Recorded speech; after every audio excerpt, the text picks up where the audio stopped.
वज़ीर-ए-आज़म के मशीर राना सनाउल्लाह ने कहा है कि डील के लिए 2 संजीदा काविशें हुई, ताहम हुकूमत उनकी शराइत को पूरा नहीं कर सकती। बानी पीटीआई किसी डील के लिए तैयार नहीं। बानी पीटीआई सिस्टम के साथ चले, सिस्टम को चलने दें, उन्हें मुकम्मल आज़ादी होगी।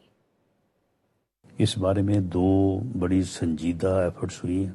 न सिर्फ वो डील के लिए तैयार नहीं है, बल्कि जो उसकी शराइत हैं, उस शराइत को मौजूदा हुकूमत पूरा नहीं कर सकती। एक संजीदा कोशिश तो मोहसिन नकवी साहब और अली अमीन गंडापुर साहब के दरमियान 24 नवंबर को जब इन्होंने घिराव किया, उस वक्त भी थी, उससे पहले भी थी, उस वक्त भी थी। कुछ लोग बाहर से आए थे एक मुल्क से, वो भी बड़ी संजीदा कोशिश थी, और उन लोगों का इमरान खान साहब से भी तल्लुक था। वो लोग इमरान खान साहब को मिले भी, और मेरी इन्फॉर्मेशन के मुताबिक इमरान खान साहब उनके साथ पहले राजी हो गए, लेकिन उसके बाद फिर पीछे हट गए। जो लोग इमरान खान साहब को जाके बताते हैं कि ये इनकलाब तैयार है, बस लोग सिर्फ आपका मैसेज चाहते हैं, आपका मैसेज नहीं पहुंच रहा, जबकि इनकलाब यहाँ पे दूर दूर तक नजर नहीं आ रहा। तो इस बात का अगर एहसास हो जाए उनको, तो फिर तो शायद उनकी तरफ से रास्ता निकालने की कोशिश, वो भी सिस्टम के साथ चलें, सिस्टम के साथ चलें, सिस्टम को चलने दें।